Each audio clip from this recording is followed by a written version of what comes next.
Este é o Desbravadores, voltando com a sua segunda temporada. Você sabe que quando acontece essas temporadas nessas séries de streaming, né? Só vai ter a segunda temporada se deu certo a primeira, em audiência, em crítica, no seu conteúdo, e nós conseguimos sucesso em todos os quesitos. Por isso, o Desbravadores by Brivia está de volta nessa segunda temporada. E claro que está aqui comigo o Roberto Ribas. Ribas, como estamos, cara? Bom te ver novamente. Como é que tá? Tudo tranquilo? Olá, Potter, um grande prazer. Primeiro eu quero dizer que estou muito empolgado com isso da segunda temporada dos Gravadores. Fazer a primeira temporada foi um grande aprendizado para mim, foi muito legal. E muito feliz por poder contar com a tua parceria para que a gente continue falando sobre transformação digital, marketing, tecnologia e até outros assuntos aleatórios de uma forma simples, divertida e acessível, né? Eu acho que essa foi um pouco do ímpeto da primeira temporada, quando nós falamos muito sobre alguns conceitos importantes, buscando tangibilizá-los, trazê-los um pouco para o dia a dia das pessoas, né? Não somente daqueles profissionais de marketing, mas para todos que, de certa forma, estão vivendo esse momento de transformação e tentar desmistificá-los um pouco, né? E agora, com essa nova temporada, vamos falar um pouco sobre o que é ser um desbravador. Trazer histórias de pessoas que possuem esse espírito de atitude, que tem a ver com descobrimento, com inquietude. Afinal de contas, né, quem está disposto a assumir novos comportamentos, quebrar paradigmas, provocar mudanças estruturais nas empresas que trabalham e embarcar de cabeça nisso que todo mundo está falando aí, que é a transformação digital, tem que ter um certo ímpeto, tem que ter uma vontade, tem que ter um certo inquietude, uma atitude diferente, né? Desbravar tem a ver com descobrir, afinal de contas, de aprender, né? Se conectar, se adaptar.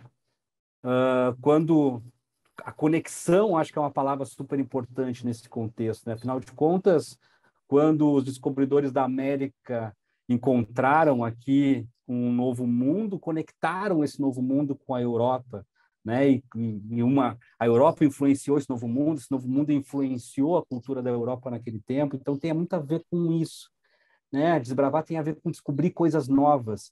Mas ninguém faz nada sozinho, né, Potter? Afinal de contas, né, como diz aí o dito popular, nós temos que trabalhar em equipes. E esse processo de descobrimento é muito mais poderoso quando ele acontece em comunidade, em um ecossistema, em conjunto, e ninguém sobe a montanha sozinho, né? Precisa ter um trabalho de equipe ali, aquele time sobe junto. E a gente, para isso, vai percorrer aí várias comunidades pelo Brasil que reúnem diversos empreendedores que estão focados em construir um novo, verdadeiros ecossistemas de transformação, verdadeiros hubs de inovação, verdadeiros centros e comunidades desbravadores.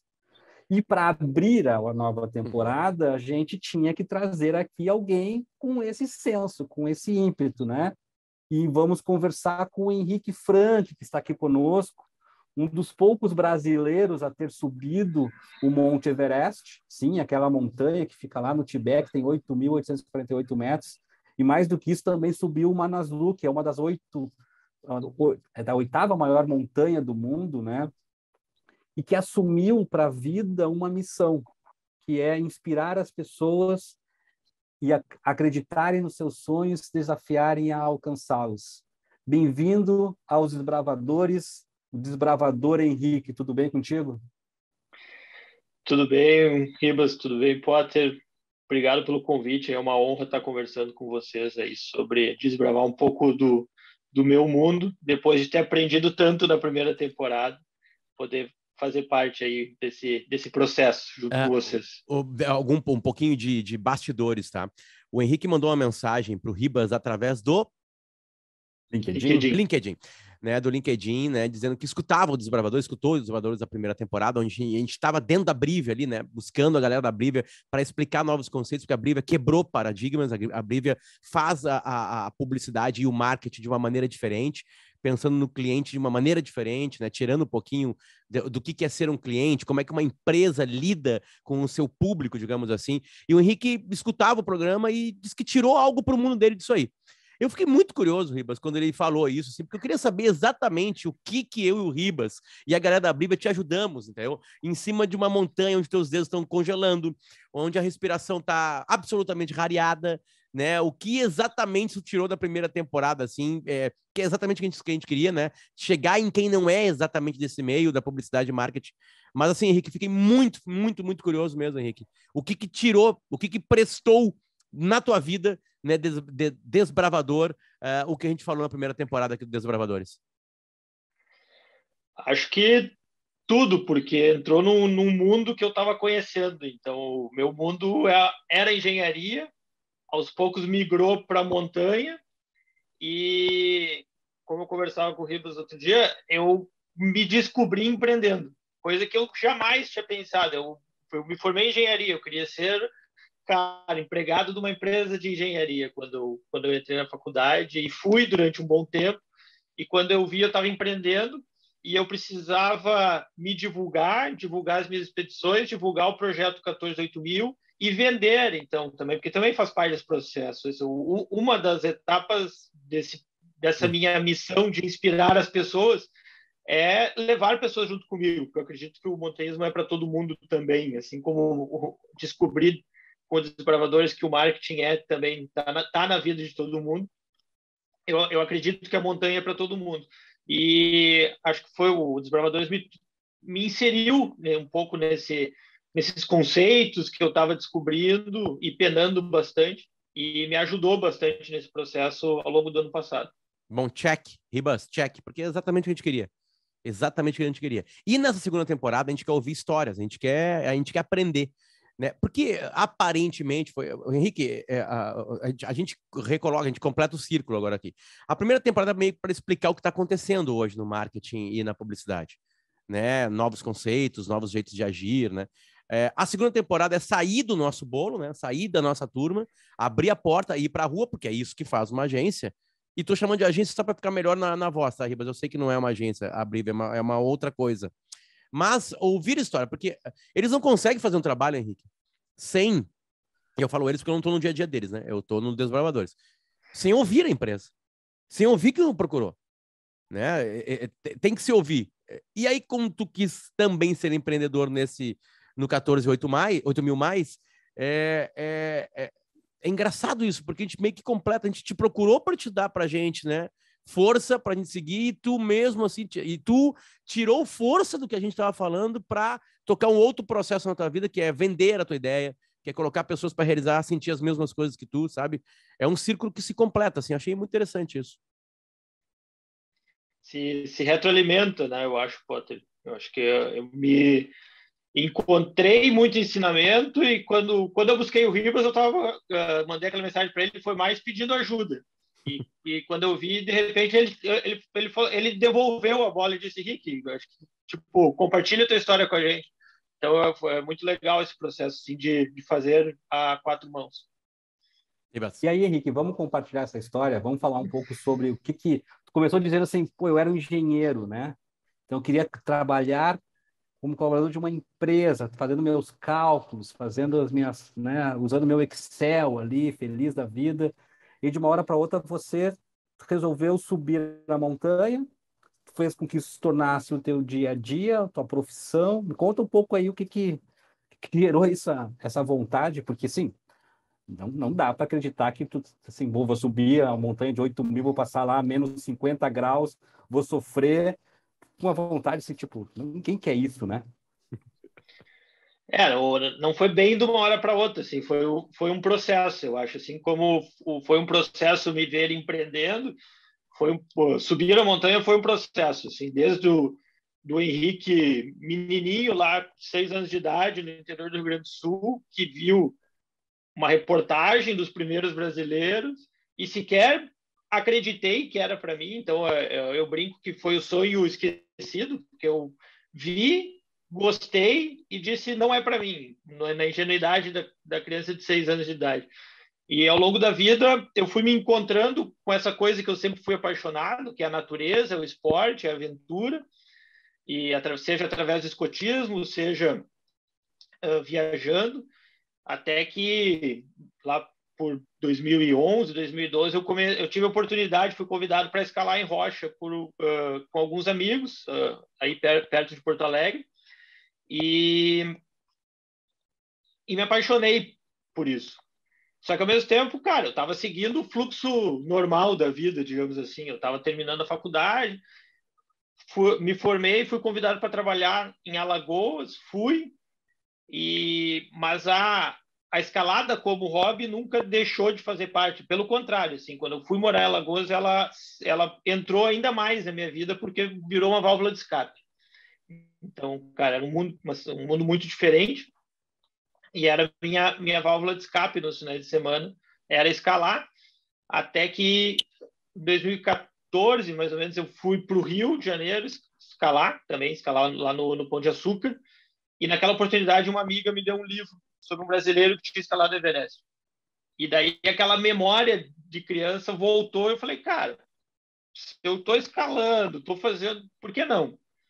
Então, a dificuldade que era, principalmente financeira e de medo de altura, eu vinha vencendo.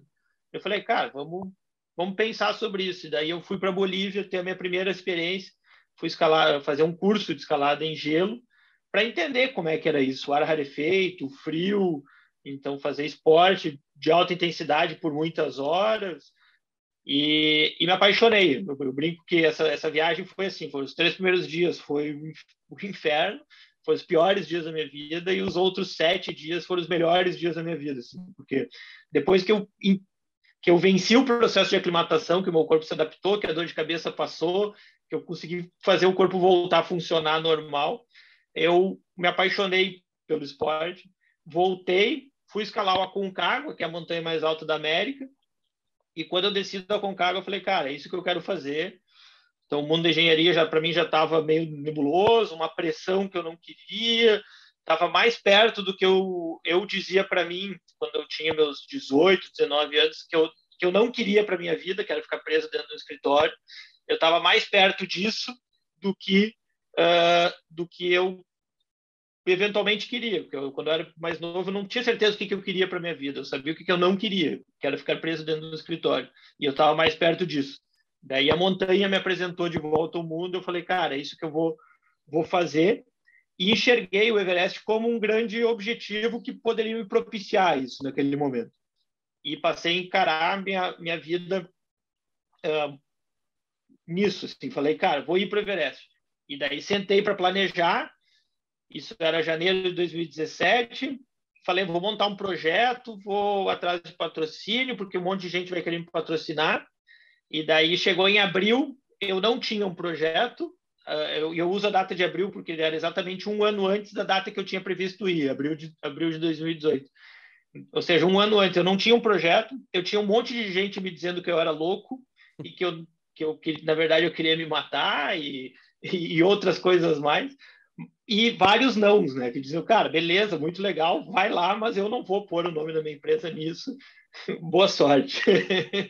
Viu, Potter? Aí a conexão que existe desse mundo que o Henrique está nos trazendo com aquele cara de marketing lá, que recebe vários nãos, que está dentro de um contexto onde ele precisa, de certa forma, se adaptar, mas as pessoas ali estão dizendo para ele que não, continue fazendo do jeito que nós fazemos.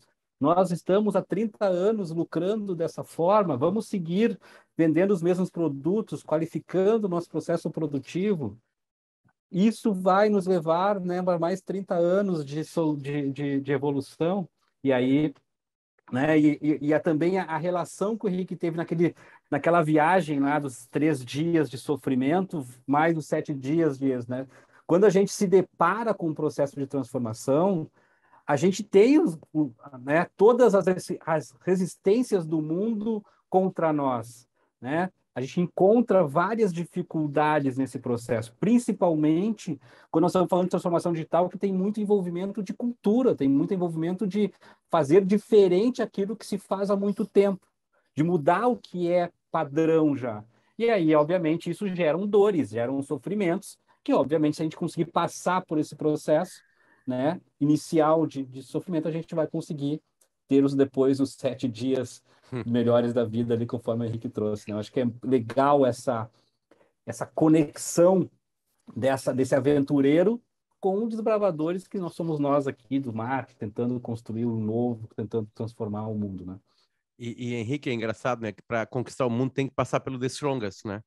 Tem que passar pela Bolívia, na Libertadores, não adianta, né? Tem que ir lá para ver como é que é, porque todo mundo pega o mais forte, né? E chega lá e é um horror para ganhar do Strong, ninguém tem ar, aquela coisa toda, né? Tubo de oxigênio na cara, né? Fazendo uma metáfora futebolística.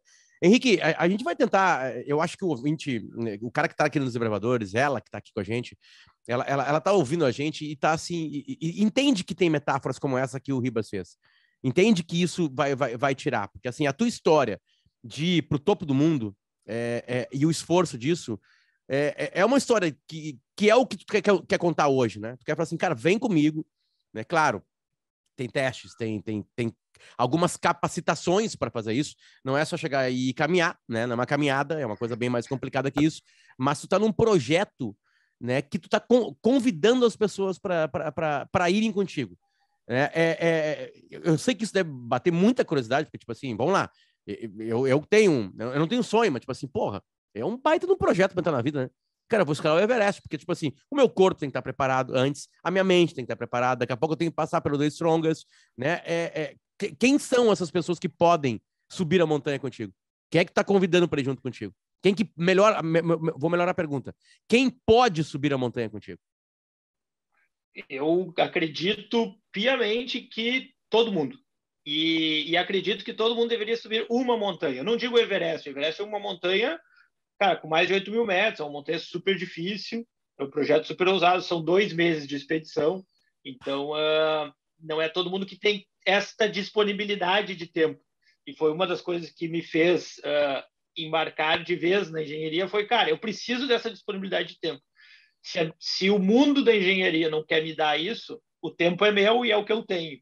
E fui usar. Mas uma montanha, escalar montanhas, eu acredito que é para todo mundo. Precisa passar por um processo. Tem gente que precisa tem gente que é mais sedentária, precisa se preparar por mais tempo, de repente treinar, fazer uma preparação física, meditar, fazer uma preparação psicológica, como tu falou, porque de fato a escalada é muito mental. Mas eu acredito que é para todo mundo. Todo mundo tem a capacidade de subir uma montanha. E eu acho que faz bem para todo mundo subir uma montanha na vida, assim, viver a metáfora você mesmo, não escutar alguém contar. Porque eu consigo, e eu acho que eu consigo, busco inspirar as pessoas fazendo isso que a gente está fazendo hoje, contando a minha história, mas a melhor forma de inspirar as pessoas é levando elas para viver a metáfora. E ela fazer essas conexões com a vida dela, sentindo as coisas durante o processo. É que é muito assustador, né, Ribas? A gente, quando lê um relato tudo bem, você tá falando para qualquer montanha da vida, né? Mas a gente não vai te abandonar aqui, né, e encerrar uma entrevista. A gente tá longe de encerrar, Henrique, não é isso? Sem perguntar para ti o que é o Everest, né? Que eu não sei tu, Ribas, é a primeira pessoa que eu converso que escalou o Everest. Eu sei que o Ribas tem amigos mais aventureiros, entende? Mas assim, é a primeira pessoa que eu conheço. Né? No Brasil, tu foi o 19º. Também. 19º, Henrique, da história do Brasil, aí lá em cima. Né? E aí, bom, tem relatos, não, eu fui lá com 10 dedos, voltei com 15, né? 17 ou 18,5, né? Deixei lá um pedaço da orelha, sabe? Tenta resumir, assim, até porque a gente não quer falar só sobre isso, né, Henrique? A gente quer fazer, quer pegar um pouquinho essa veia desbravadora tua, né, no outro lado. Mas o que é o Everest?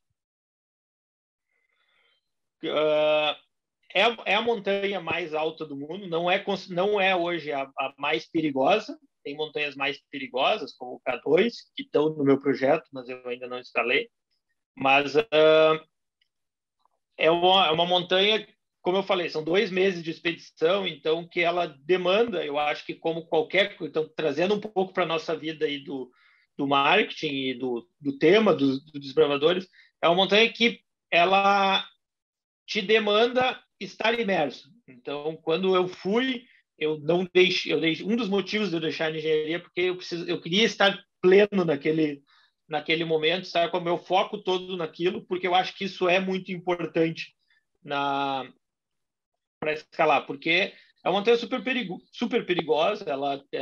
A gente passa pela cascata de gelo, que, como o nome diz, é uma cascata, só que com grandes blocos de gelo, do tamanho de uma casa, quem sabe, e que tu passa 4 vezes por ela. 8 vezes por ela, desculpa, durante a expedição.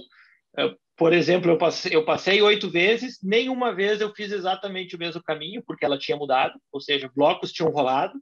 Então, depois a gente passa pelo Vale do Silêncio, que eu brinco, é uma grande panela de pressão, porque o sol reflete em todas as paredes geladas, então a gente está bem no meio, então com 3 paredes gigantescas do nosso lado, e com a luz do sol refletindo, e quando entram as nuvens, entra uma variação térmica aí de 50 graus, então tu está a 40 graus Celsius, de repente está a menos 10, e a cabeça rodopia, né, cara? Chega uma hora que tu olha para ti mesmo e diz, cara, o que eu estou fazendo aqui? Porque é loucura.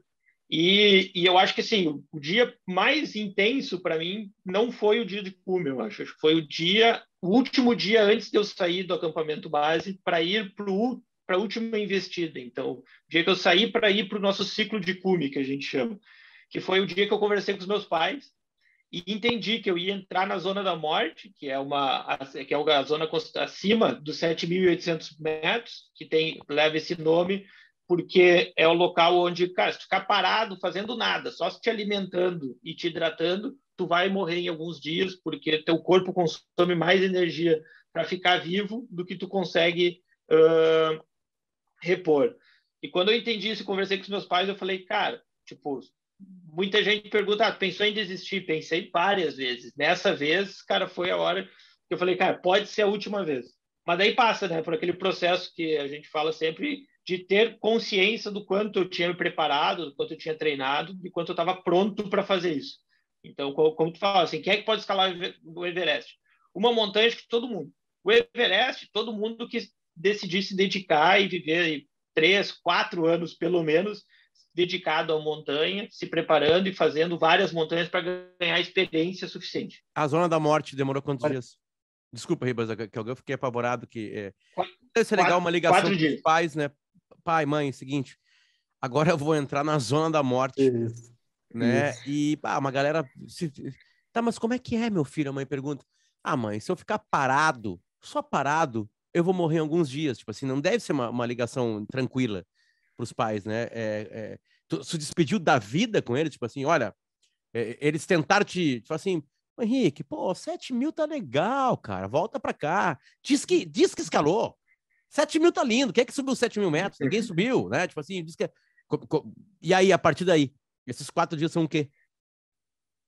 São 4 dias praticamente acordado, porque o descanso é muito difícil descansar nessa altitude.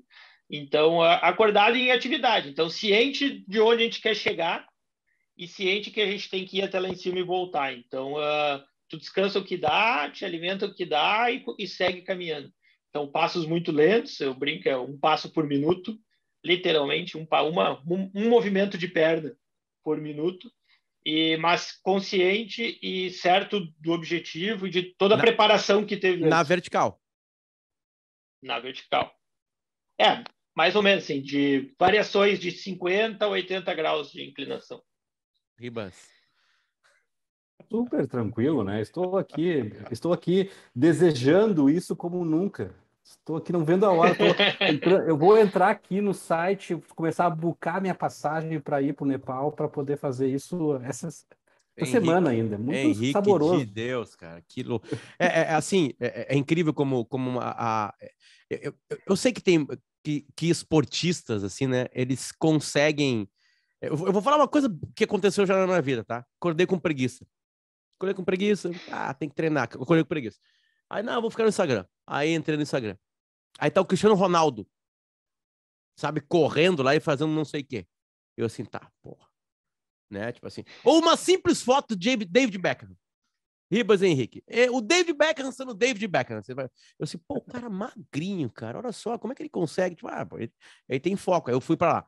Henrique, naturalmente, em ouvir a tua história, mexe com algumas coisas da gente, assim, que são muito interessantes, né? No momento que tu fala que tu faz a brincadeira com a palavra tempo, né? Tipo assim, tu é um engenheiro, vive da engenharia, descobriu um hobby, esse hobby tá cada vez tomando teu tempo. Tem gente que deixa como um hobby, né? Todo mundo que tá ouvindo a gente agora aqui tem algum hobby. Escutar música, séries e filmes, cinema, viajar. Tem algum hobby, sabe? Sei lá, carro, arma, flores, jardinagem, não sei, né? Só que a grande maioria não inverte a vida. Não inverte a vida, né? Não inverte, não faz assim, cara, quer saber? Já era. Já era, vou largar assim, sabe? E isso sempre mexe, assim, porque eu não sei se bate isso também, Ribas, assim, não que a gente esteja insatisfeito com as nossas vidas, mas assim, quando tu fala assim que aí eu parei e falei assim, não, a minha vida é isso, porque aí não tem mais salário, não tem mais a certeza absoluta daquilo que tu faz todo dia, que tu se preparou por anos para isso também, que é engenharia, tu também se preparou por anos para ser engenheiro, né? Todo engenheiro gosta de matemática, então já começou lá no colégio, aquela matéria que todo mundo odeia, que ninguém acerta nas provas, sabe? Só faz o suficiente para passar. É louco como isso bate, assim, quando tu fala isso, assim, sabe? Isso é pré-Everest. A gente tá falando do Everest, mas é pré-Riba, sabe? Tipo assim, a gente tá falando de uma coisa, tipo assim, cara, aí eu vi que a minha vida era isso e eu fui para isso. É uma coragem que eu não tenho. É pré-Everest, mas é o que me levou até lá. Se não tivesse acontecido, de repente eu não teria chegado lá. Se eu não tivesse encarado como um grande projeto e como o momento de vida, de repente não tivesse chegado lá. Então é pré, mas é parte. Olha, Henrique, tem uma coisa, né?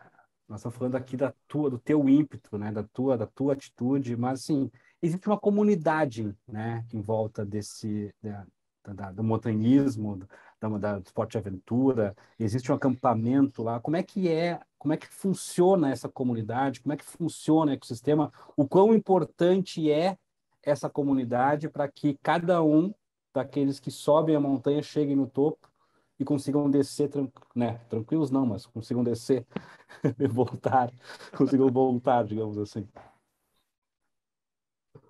É fundamental. Então, por exemplo, eu não fui escalar o Everest, não acordei aqui e disse, cara, vou ir, sair caminhando, peguei o avião, pousei em Katmandu, caminhei até o acampamento base e subi a montanha. Então, cara, tem toda uma logística muito complexa. Então, imagina que são 2 meses de expedição. Então, esses 2 meses envolvem alimentação, combustível, tudo que a gente precisa levar até lá em cima. Então, a minha expedição no Nepal começou a ser preparada muito antes de eu chegar lá. Então, eu contrato pessoas que são especialistas em fazer essa logística. Quando eu chego no Nepal, o meu acampamento base está montado.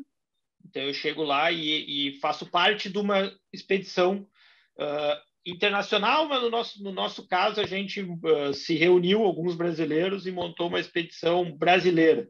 Então, por uma questão de confiança, então éramos pessoas que já nos conhecíamos, então a gente já entendia o processo de escalada de cada um, mas se associou a nepaleses que estavam lá junto conosco e que foram fundamentais para a gente chegar lá em cima. Tanto os que foram com a gente até o cume, quanto os que tinham as funções adjacentes, que era o cozinheiro do acampamento base. Então, a gente sempre tinha uma refeição saborosa e quente para comer quando a gente estava no acampamento base. 2, né? O almoço e a janta, pelo menos. Então, isso é o que garante. Então, desses 2 meses de expedição, eu passei, sei lá, 20 escalando e o restante indo até o acampamento base e descansando no acampamento base. Então, essas pessoas que estavam ali nos ajudando e fazendo esse trabalho, estão derretendo água praticamente todo dia, derretendo gelo para fazer água e nos propiciando esses pequenos confortos, então, que seja de tomar 4 banhos ao longo da expedição, então tem que derreter 10 litros de água e fazer. Se a gente tivesse que fazer, além de tudo, fazer isso, seria muito mais difícil. Então, essas pessoas que estão juntos são fundamentais. E, além disso, tem toda uma outra comunidade no Nepal, que são os nepaleses que moram na região da montanha. Então, eu fui para o Everest, fui para o Manaslu caminhando. Então, eu acessei o acampamento base caminhando e interagindo. E acaba sendo uma vivência cultural muito forte. Então, eu brinquei no início falando da meditação, é um processo meditativo, e eu fui entender isso lá, com essas pessoas me explicando isso, o que é o budismo, o que é a montanha para eles, como a montanha é um deus, como ele é importante, deve ser respeitado. Henrique, tem várias coisas, né, Ribas, eu acho que colam, né, nisso, né? Tu deve ter nos ouvido, Henrique, que a gente, em um dos episódios da primeira temporada, a gente falava sobre a barriga no balcão, né? Que é o primeiro ponto de comércio da história da humanidade, né? Quando o encontro numa pequena vila de um local que pegava a alface do Ribas, a cenoura do Henrique, a carne do Potter, né? Não sei o que da Joaninha, não sei o que do Fernando, blá, blá, blá, e aí trazia tudo para o mesmo lugar e aquele cara vendia, né? E a gente brincava com a barriga no balcão, que é se adaptar àquele lugar que o cara tá, de fazer uma simples coisa, que é encontrou tudo que tu queria aqui, né? Aí o Ribas, eu não encontrei cenoura. Pois é, cara, o meu fornecedor, que no caso é o Henrique, né? Foi pro Nepal e agora deu um problema aí, a gente tá sem cenoura, blá, blá, blá. Mas eu te prometo que na próxima vez eu até perguntei pra pessoa. Perguntei, assim, sabe? Porque daqui a pouco o outro armazém lá tem um outro Henrique da vida que tá fornecendo, o cara vai pra lá e nunca mais... Então tem algumas conexões, assim, sabe? A gente consegue, incrivelmente, Ribas, fazer da história do Henrique, assim, conexões muito grandes, assim, com o... Vamos lá, qual é o propósito do Desbravadores, esse podcast aqui? É mostrar que isso tudo mudou e que não é que tudo mudou, tá tudo muito mais conectado com a vida de todo mundo. Falei alguma bobagem, Ribas? É isso aí.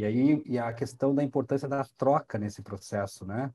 A troca cultural, o envolvimento, a conexão com a comunidade local, entender de aspectos culturais, religiosos de uma outra forma, né? A forma como a meditação, a forma como eles pensam sobre a montanha, aquilo ali de tudo, de certa forma, ajuda no processo de construção e no processo de abertura da cabeça também, abertura da mente para chegar naquele objetivo lá, porque muitas vezes tu vai com um foco, né? E quando se depara dentro de um ecossistema um pouco maior, quando depara com uma comunidade um pouco mais com premissas diferentes, com visões diferentes, tu vai, peraí, não é bem assim que eu estava pensando, daqui a pouco pode ter um ajuste de rota.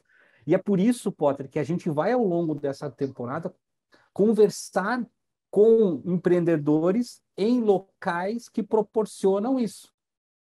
Vamos falar com Caldeira, vamos falar com o Distrito, né, que são hubs de inovação que concentram ali um ecossistema de empreendedores que estão tentando criar algo novo.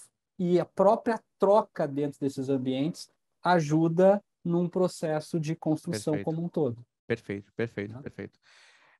Henrique, quando tu vai pro... Vou pegar o Everest, né? Porque o Everest tem essa...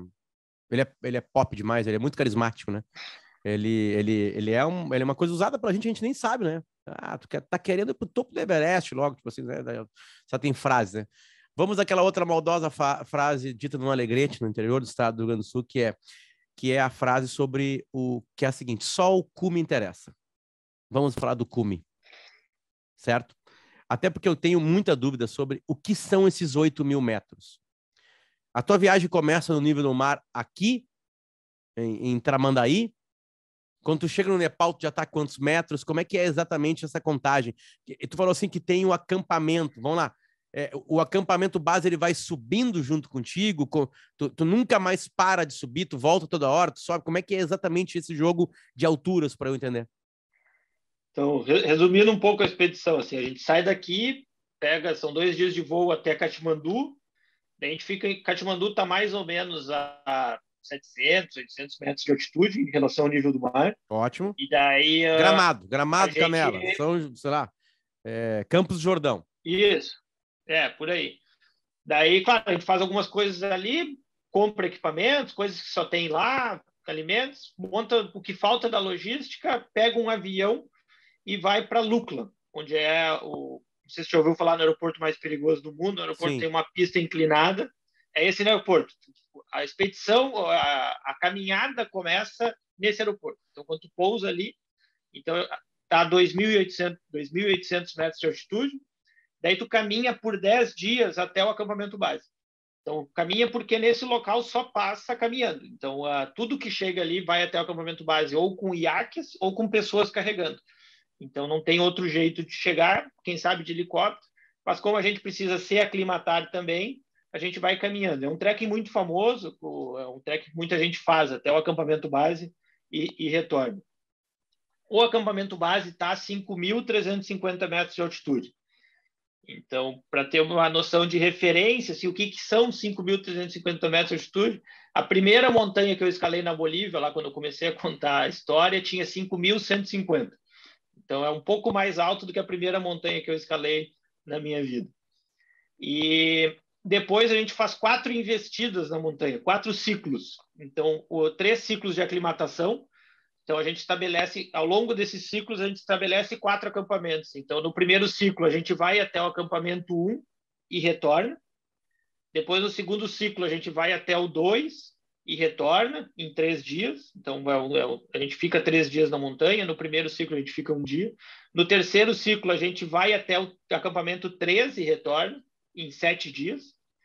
Em 5 dias, desculpa. E no último, que seria o ciclo de cume, então o nosso quarto ciclo, que dura 7 dias, a gente vai até o cume e retorna. Sempre retornando para essa base de 5.000 metros. Isso, sempre retornando para o nosso acampamento base, por isso ele leva esse nome, porque ele é onde a gente tem uma infraestrutura, tem uma cozinha quase industrial montada, tem um cozinheiro que prepara comida para a gente poder descansar bem, tem uma barraca bem mais confortável para dormir. Quase. Assim, ou seja, Henrique, é absolutamente não humano tu subir esses 8.000 metros numa botada só. Tu não consegue. Tu não sai a caminhar. Não, tu vai... Não sai. Não, isso não existe. Nunca nenhum ser humano fez isso. Não, tu sair direto sem aclimatar, não. Tu pode aclimatar em outro lugar e ir lá e fazer. Eu digo assim, desceu nesse aeroporto ali, tá? E aí tu saiu a caminhar. Certo? Claro, tu vai parando. A pessoa não sai a caminhar e vai ao topo do Everest. Isso não existe. Não. A tendência é que tu desenvolva um edema de pulmão ou cerebral, que é o nosso famoso mal de altitude, e faleça, porque o corpo não tem tempo para se adaptar. Meu Deus. Temos que se adaptar a 7.000 e a 8.000 metros, é isso?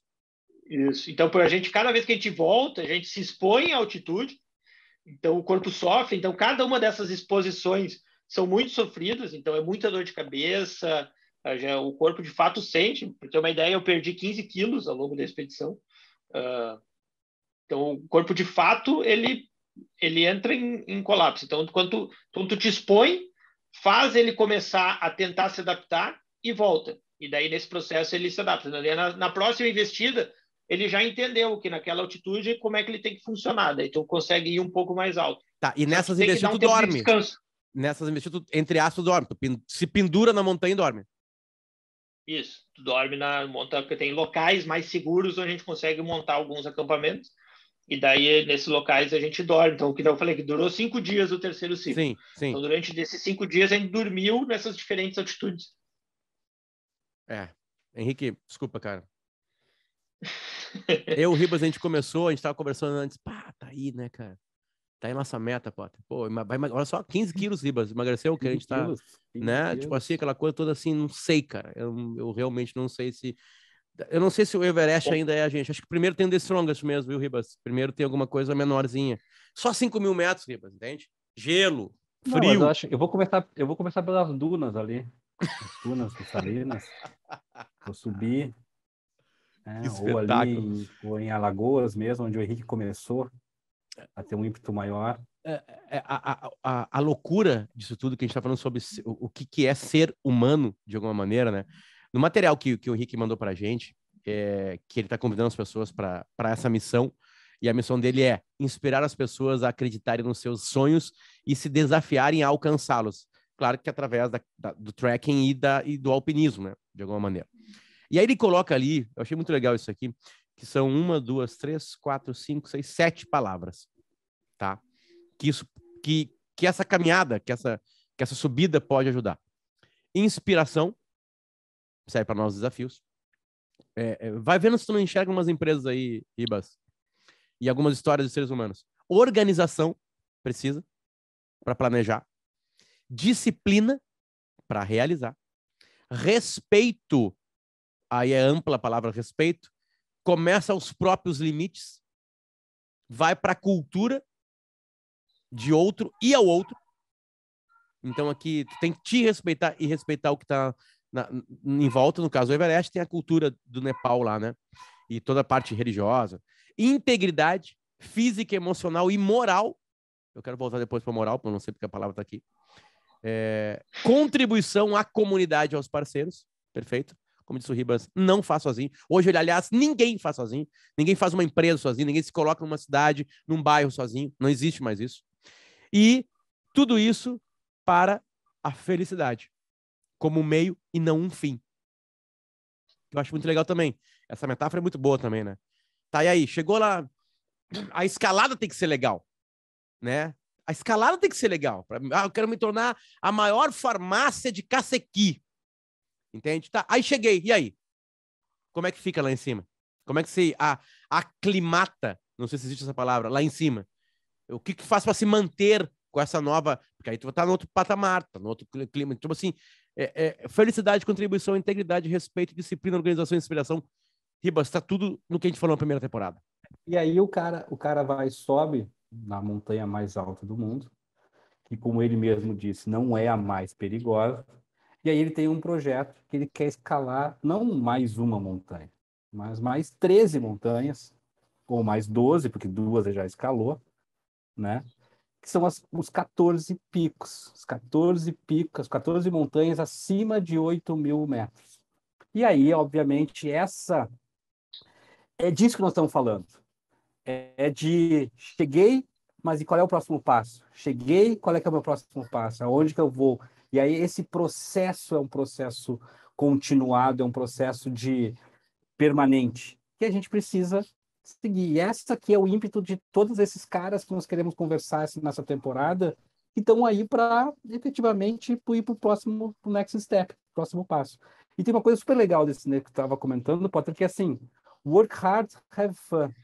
Trabalha duro, mas faz isso com diversão, faz isso de forma suave, faz isso de forma alegre, torna aquele teu sonho adormecido lá, como a gente falou, em algo que é o teu dia a dia, que é o que você quer fazer. Eu acho que isso é super importante, porque isso ajuda a dedicar. A gente tem falado muito aqui, a gente falou bastante na última temporada sobre alguns paradigmas, né, desse processo como um todo, e um deles que eu acho que é super aderente à nossa conversa aqui hoje, que é o paradigma de estar aberto, né? O teu negócio estar aberto e conectado a algo maior, a um ecossistema como um todo.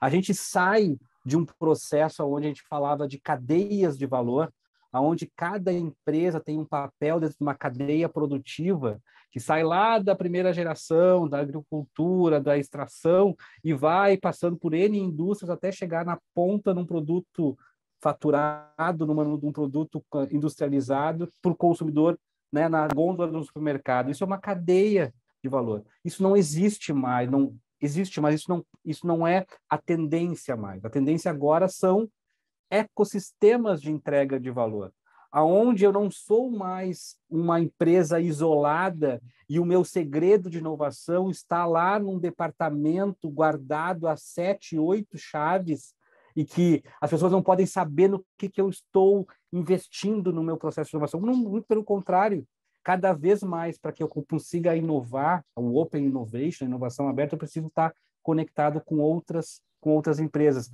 E aquele concorrente pode ser um parceiro no desenvolvimento de uma nova solução, de um novo produto, de um novo modelo de negócio. Então, estar aberto a isso e é muito importante. E fazer parte de um ecossistema, de uma comunidade como um todo, é mais relevante ainda. Então, abra o seu negócio, busque parceiros, busque relacionamento aberto com fornecedores, com clientes, com concorrentes, porque você não faz parte mais de uma cadeia linear de produção, você faz parte de um ecossistema. E ecossistemas é que é o tom desta temporada. Vamos falar com desbravadores, empreendedores que não vieram ao mundo a passeio e que estão concentrados em comunidades propícias para desenvolvimento de inovação, desenvolvimento de transformação como um todo.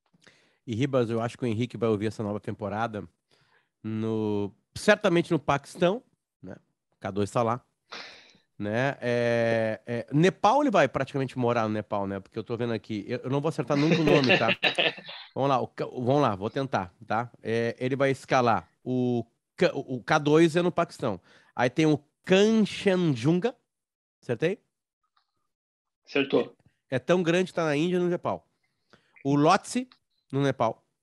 O Makalu, também no Nepal. O Choyu, Shoyu, que é China e Nepal. O Dhaulagiri, Nepal também.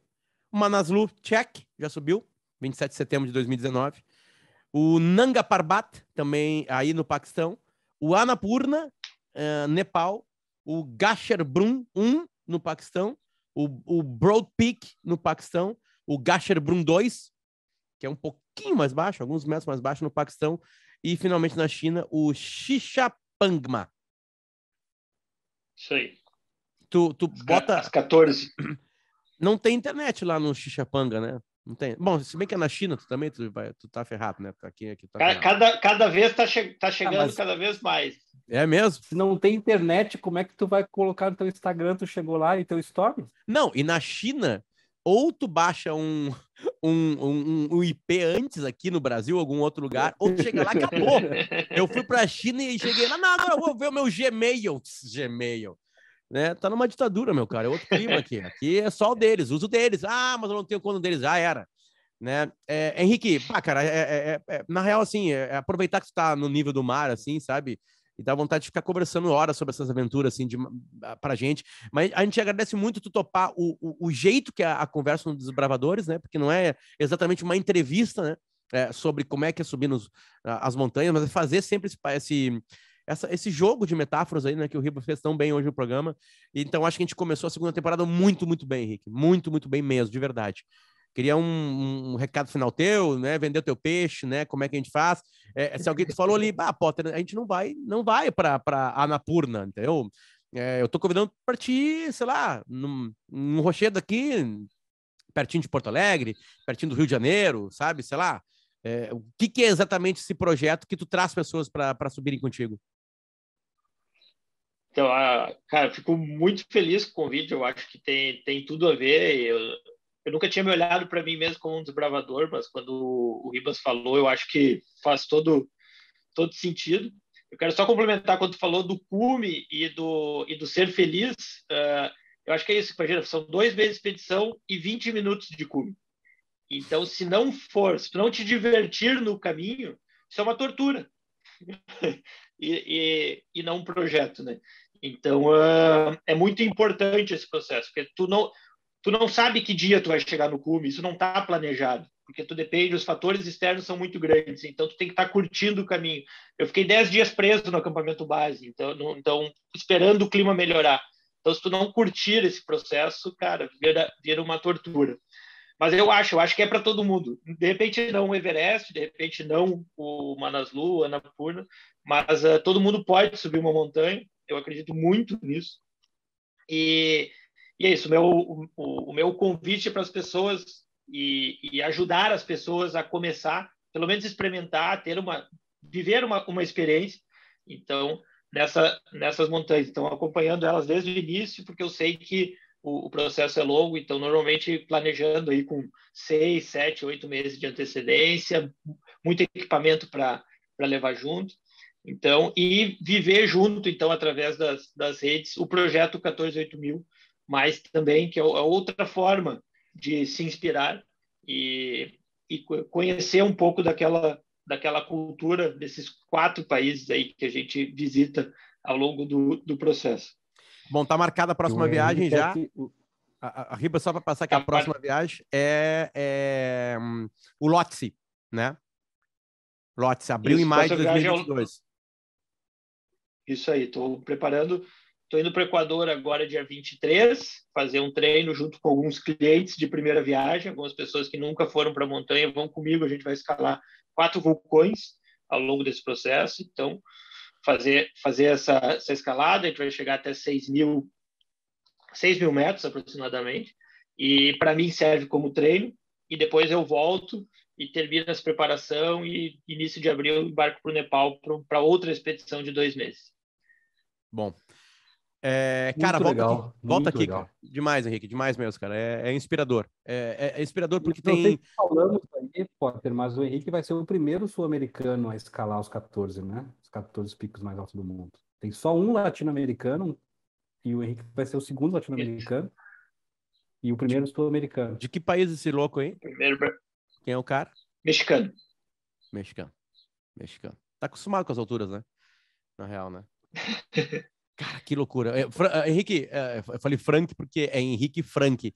Cara, é um prazer te receber aqui. A gente abre essa segunda temporada no mais alto grau, assim. Acho que tem muita coisa legal aqui para quem escutou e chegou até aqui, de verdade mesmo, né?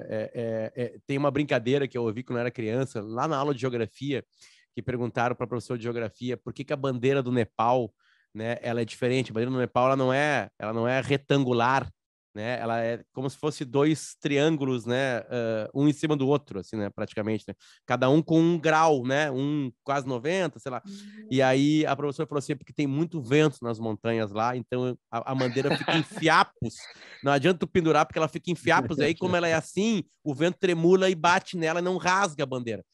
Cara, eu juro por Deus que eu acreditei. E Henrique, tu não vai atrapalhar isso. Porque eu ouvi isso na 4ª série, tá? E eu acredito até hoje que seja isso. E agora, te ouvindo, eu acho que a professora estava certa, cara. Eu acho que ela estava certa. Os nepaleses fizeram a bandeira assim, pensando nisso. Pô, vai pendurar a bandeira lá. Se ela for grandona, ela vai rasgar. A gente vê clubes, às vezes a bandeira do Inter e do Grêmio aqui em Porto Alegre, ela se rasga, são bandeirões gigantescos, né? Porque o vento fica batendo lá, né? Daqui a pouco, se tem menos pano, ela bate menos. Então, eu vou acreditar depois desse papo contigo aqui, de verdade. Henrique, parabéns, cara. Daqui a pouquinho, Ribas, estamos em alguma caminhada contigo aí. Vamos começar caminhando, né, Ribas? Nossos programas vão ser assaduras, né? Vão ser outros tipos de cansaço, né? E aí depois a gente sobe um pouquinho, vai subindo devagarinho na vida, porque é assim que as coisas são divertidas no meio do caminho. Henrique, obrigado, cara. Acho que eu vou deixar...